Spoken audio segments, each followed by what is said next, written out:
मंडळी कधी नव्हे ती आज मी लवकर घरी आली. आज आम्हाला 5 वाजता सोडलं आहे. 5:30चं टायमिंग आहे माझं, पण आम्हाला आज 5 वाजता सोडलं. पप्पा मला अर्ध्यापर्यंत घ्यायला आले होते आणि मी तळीजवळच उतरली आहे, कारण आमच्या घरी वाडीत आतमध्ये जाणारा जो रस्ता आहे तो 1 नंबरचा खराब आहे. मी तुम्हाला तळीचं पाणी दाखवण्यासाठी म्हणून व्हिडिओ चालू केला आहे. हे पाणी रस्त्यावरती बाहेर एवढं वाहत आहे म्हटल्यावर आतमध्ये किती असेल याचा अंदाज आपण लावू शकतो.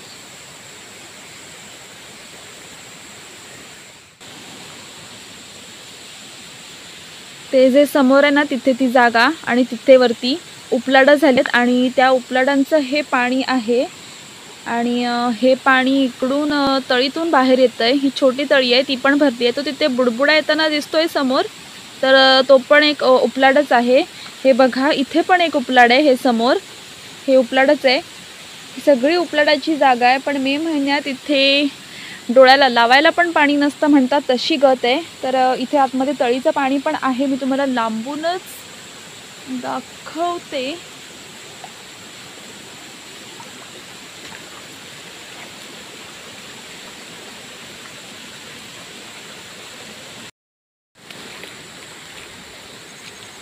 पाहिलं तळीला पण आता खूप भरपूर पाणी आहे. भरपूर म्हणजे भरपूरच. एवढं पाणी, ह्याच्यातलं निम्म पाणी जरी आमच्याकडे मे महिन्यात असेल ना तरी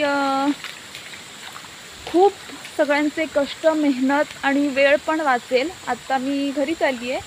तुम्हाला तळी दाखवण्यासाठी किंवा तळीचं पाणी दाखवण्यासाठी मी इथे उतरली आहे का असं नाही आहे. जेव्हा जेव्हा मी पप्पांसोबत येते ना तेव्हा तेव्हा मी इथे उतरते, कारण पुढे जो रस्ता आहे ना त्या रस्त्यावरून डबल सीट जाणं धोकादायक आहे. हे सगळं उपलाडाचं पाणी आहे. धोकादायक याचा अर्थ असा की पप्पा एकदा त्या रस्त्यावरती पडले होते आणि तेव्हापासून आम्हाला भीती वाटते. मी जात नाही मग वरती. रस्ता दाखवते मी तुम्हाला. तर तो रस्ता बघून तुम्हीच ठरवा की याला रस्ता म्हणता येईल का. हा पहा, हा आहे आमच्या वाडीत जाणारा रस्ता. तर ह्या रस्त्यांवर मध्ये मध्ये बरीच मोठं भगदाडा पडल्यासारखे खड्डे पडले होते. त्याच्यामध्ये माती आणि वरून जाडी खडी टाकून निदान जाण्यायोग्य तरी करता येईल असा बनवलाय. इथे पण पाणी आहे. हे परबा काकूचं घर आहे. ह्या घराच्या इथे पण ना उपलाड आहे.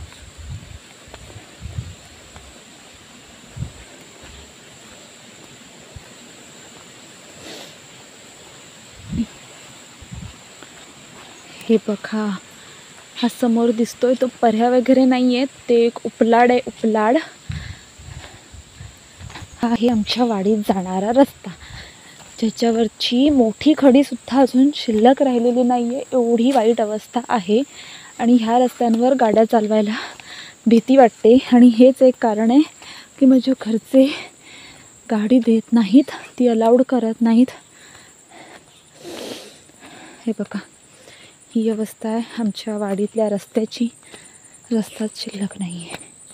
हे बघा, गाडी आणताना भीती वाटते, कारण ती घसरण्याची शक्यता असते.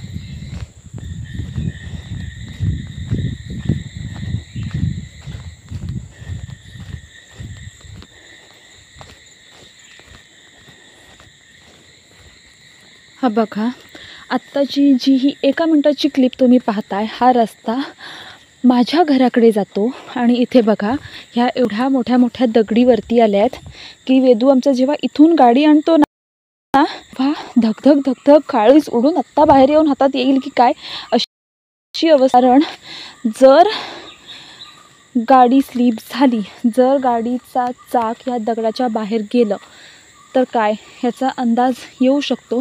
इतके मोठे मोठे सगळे दगड आजूबाजूला आहेत की जेवढे मोठे मोठे दगड या जमिनीच्या खाली पण नसतील. हातापाया पडून झालं.